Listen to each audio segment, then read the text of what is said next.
Elections are not democratic. There, I said it. 77% of people around the world prefer representative democracy over any other form of government, and yet very few of us seem to like representative democracy. In 2022, only 31% of Americans reported having confidence in the national government, and Americans aren't alone. Just 42% of Japanese people, 50% of people in the Netherlands and Australia, 51% of Canadians, and 61% of Germans are confident in their national governments. So if we are so unhappy with the representatives we've elected to govern our countries, why are we in love with electing representatives? Is it because the alternatives are even worse? I mean, democracy is definitely a good thing, right? We all want to have some say in how we're governed, but what about the representative part? It's not the democracy that we don't have confidence in, it's the representatives. Elections are how we choose those representatives, so maybe elections are the problem.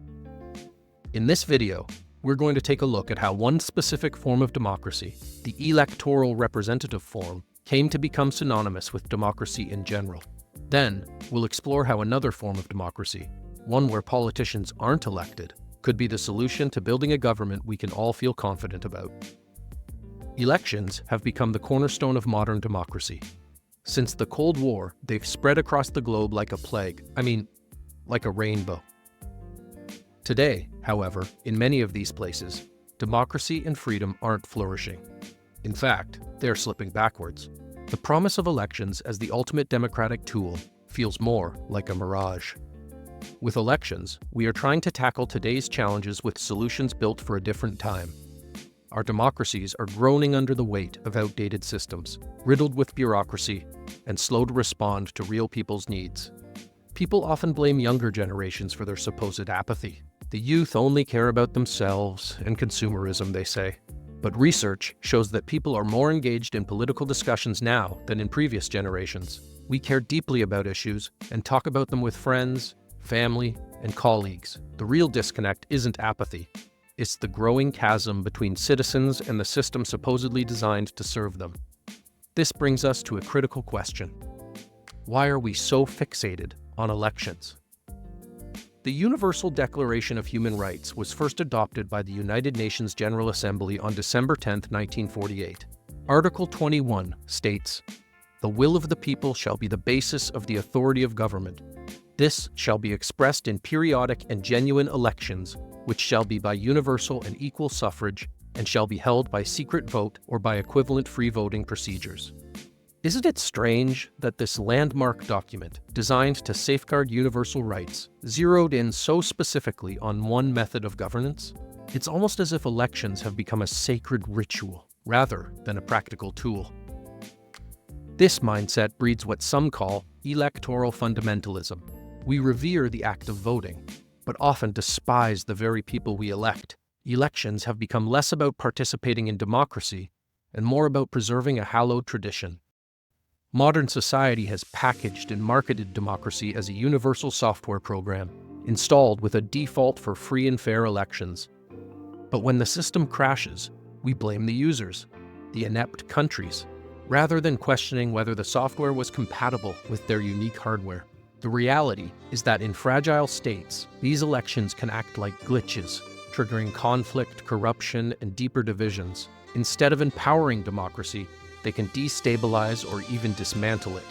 To be clear, elections have served us well in many ways over the past 2 centuries. They've helped to balance efficiency with legitimacy, giving democracy a foothold in the modern world. But here's the uncomfortable truth. Elections are not infallible.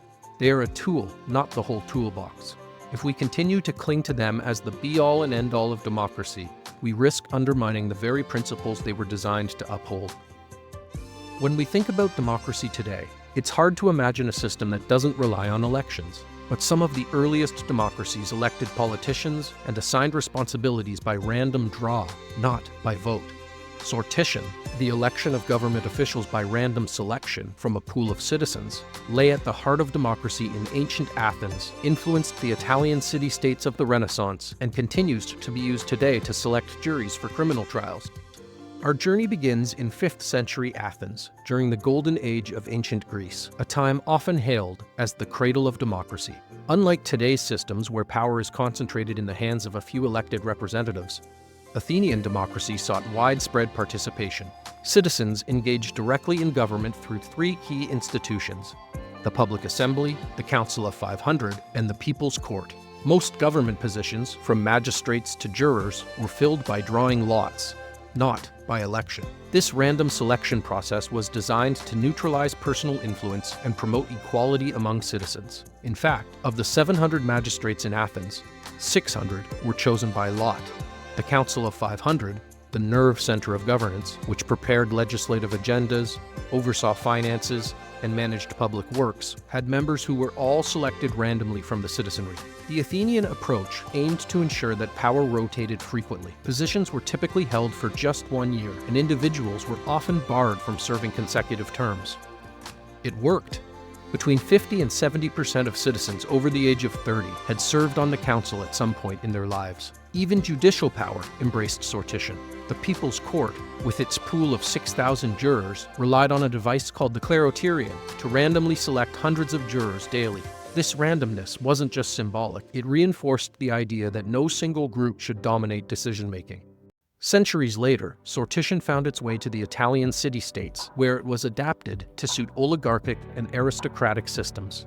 In Venice, the Doge, or head of state, was chosen through an elaborate process combining sortition and voting. This 10-phase selection system, involving over 500 nobles, balanced randomness with deliberate choice to prevent corruption and conflict. The result? Venice's political stability endured for over 5 centuries.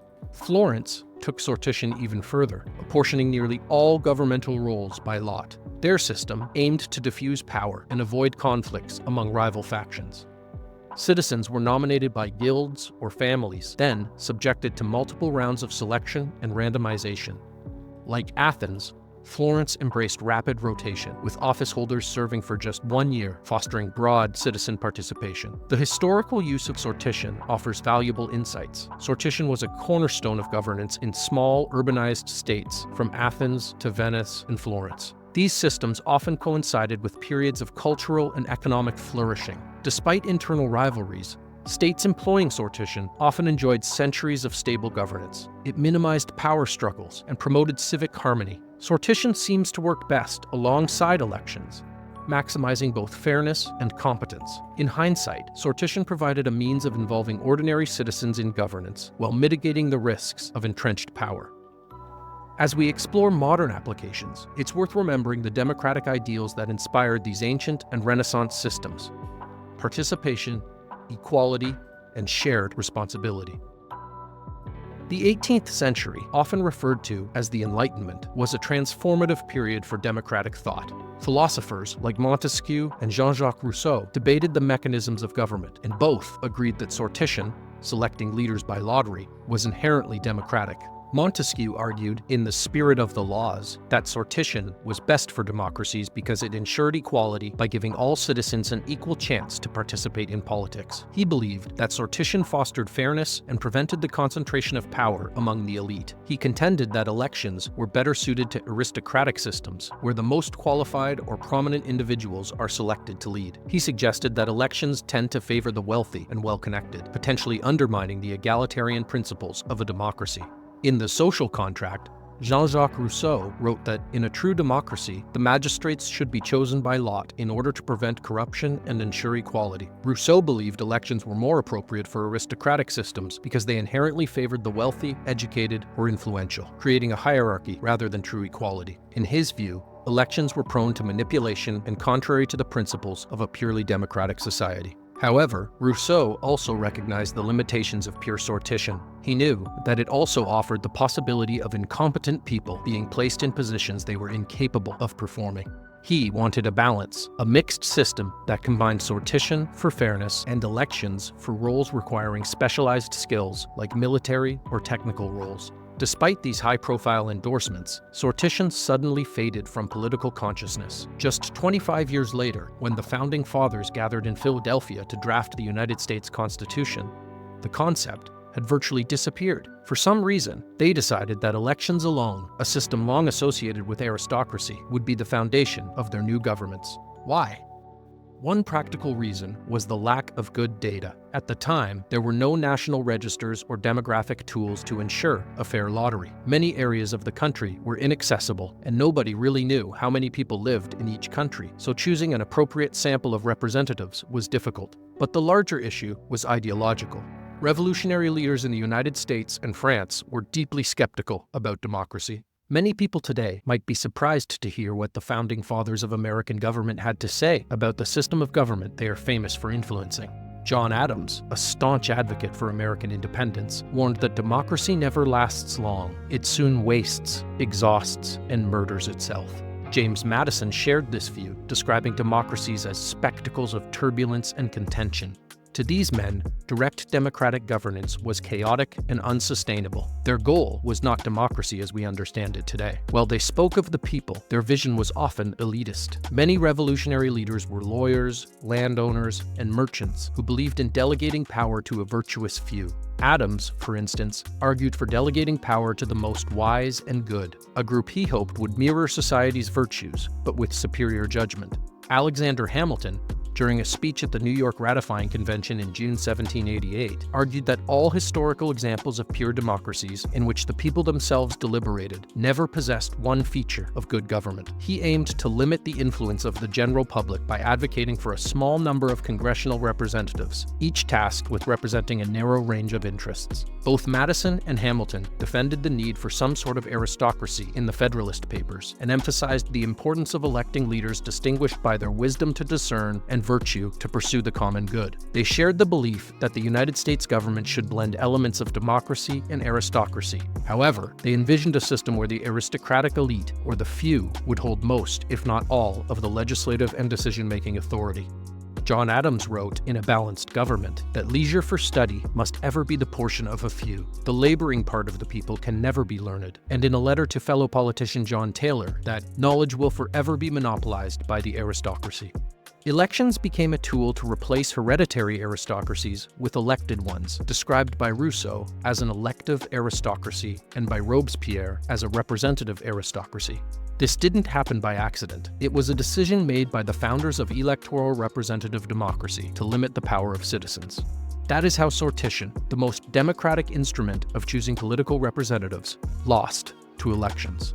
The expansion of suffrage made elections more inclusive, but did not eliminate the fundamental divide between governors and governed. The democratic ideal of equal participation gave way to a system where power remained concentrated in the hands of a select few, preserving an oligarchic structure under the guise of representative government.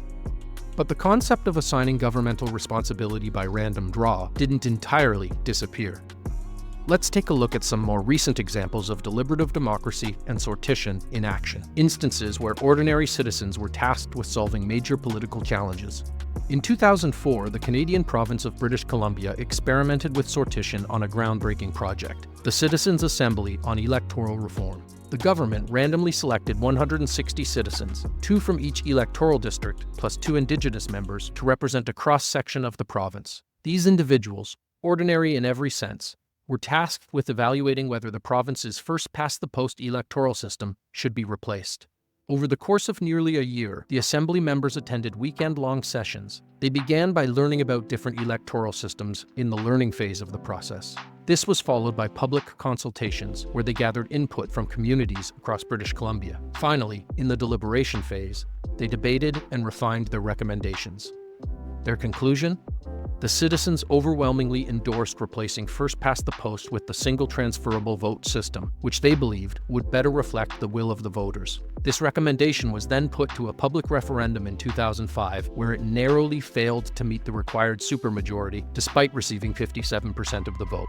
Following British Columbia's lead, the province of Ontario launched its own Citizens' Assembly in 2006. This time, 103 citizens, 1 from each electoral district, were chosen through a random selection process. Starting in September 2006, the Citizens' Assembly met twice a month for 8 months to evaluate Ontario's electoral system and explore alternatives. After a thorough learning phase in which participants had assigned readings and lectures on electoral systems, the public was invited to offer input through presentations. Almost 300 Ontario citizens offered their input to the Assembly. During the deliberation stage, the chair emphasized 4 key principles for productive discussion: to focus on shared goals and interests, to stay open-minded, avoiding rigid positions, to acknowledge the potential for conflict, and to begin with dialogue, not debate. The Assembly engaged in group discussions, formal presentations, voting, and consensus building. Together, they developed practical models for a mixed-member proportional system and a single transferable vote system, ultimately choosing MMP as their preferred alternative, the same system used currently in Germany and New Zealand. A referendum was then held alongside the Ontario provincial election on October 10, 2007. The proposed system was ultimately rejected, with 63% of voters voting against it. However, several challenges hindered the Assembly's impact. Public awareness of the Assembly and its purpose was minimal. Despite Elections Ontario spending $6.8 million on outreach, many Ontarians were unaware that the Assembly even existed, limiting its potential to drive meaningful reform. Additionally, while the Assembly aimed to minimize political interference, its outcomes were still indirectly influenced by elected officials. The media's role further compounded the issue. Press coverage was largely negative, with just 19% of articles framing the Assembly's work positively compared to 45% that criticized its deliberations and final recommendations. This negative portrayal significantly undermined the Assembly's credibility and effectiveness, with the media serving as one of its harshest critics. Next, let's take a look at Iceland, where a citizen-driven process aimed at rewriting the nation's constitution. In the wake of a serious financial crisis, Icelanders demanded structural reform. The Icelandic Parliament, or Alþingi, responded by asking a random sample of 950 citizens to define the core values they wanted reflected in the new constitution. Then, they organized a constitutional assembly, selecting 25 members from a diverse pool of applicants through a national election. The drafting process was unique in its transparency and public engagement.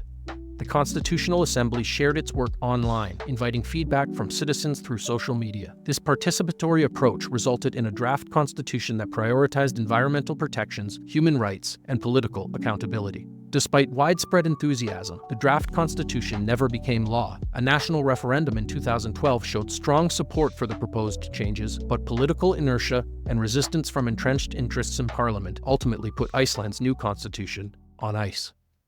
What do these experiments teach us? First, they prove that ordinary citizens, when given the time and resources to deliberate, are fully capable of making thoughtful and informed decisions on complex policy issues. They showed that diverse groups of people can come together to learn, debate, and propose sensible reforms. However, these initiatives also highlight a serious limitation. In both Canadian examples, public referendums served as gatekeepers, and low voter turnout combined with limited media coverage doomed the proposals. In Iceland, political elites and the media had a vested interest in maintaining the status quo, undermining the public's voice. These modern experiences show that while sortition holds tremendous potential as a tool for democratic reform, its success hinges on public trust, institutional buy-in, and effective communication to bridge the gap between input from citizens and creating actionable policy. American politician Terry Bourecius, who served the state of Vermont for 20 years, identifies 5 specific challenges when it comes to designing modern sortition-based systems, and then proposes a solution to address them. His ideas are worth considering as a potential innovation for modern democracy. Bourecius highlights several tensions in designing deliberative processes. First, balancing representativeness and participant engagement is tricky. Mandatory participation improves diversity, but risks involving disengaged citizens, while volunteers may lack diversity but be more motivated. Second, short terms ensure more citizens participate, but limit issue familiarity, while longer terms build expertise at the cost of inclusion. Thirdly, open participation encourages public input, but risks special interests dominating debates. Group dynamics also pose challenges. Diverse discussions foster innovation, but may fall prey to groupthink or deference to authority. Finally, granting citizens' assemblies significant power enhances their democratic control, but risks rushed and poorly informed decisions. To address these dilemmas, Boresius proposes a legislative system composed of multiple distinct bodies, each with specific roles optimized for their specific task. He argues there is likely no perfect system design, and so we need to create multiple complementary systems to support each other. He proposes 6 bodies of government that are all composed of randomly selected citizens. An agenda council determines what issues get discussed and keeps the process impartial and away from the influence of special interests. Interest panels draft preliminary proposals. Their diverse makeup ensures varied ideas without granting them final decision-making power.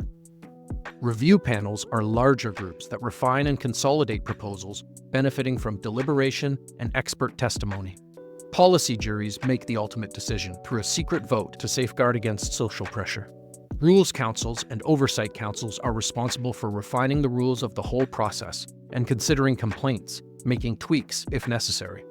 By dividing tasks among these specialized bodies, Boresius's system attempts to strike a balance between inclusion, deliberation, and efficiency. This model maximizes the strengths of sortition while mitigating its risks, offering a bold vision for democratic renewal. The challenges of modern democracy demand bold solutions, not blind allegiance to outdated systems.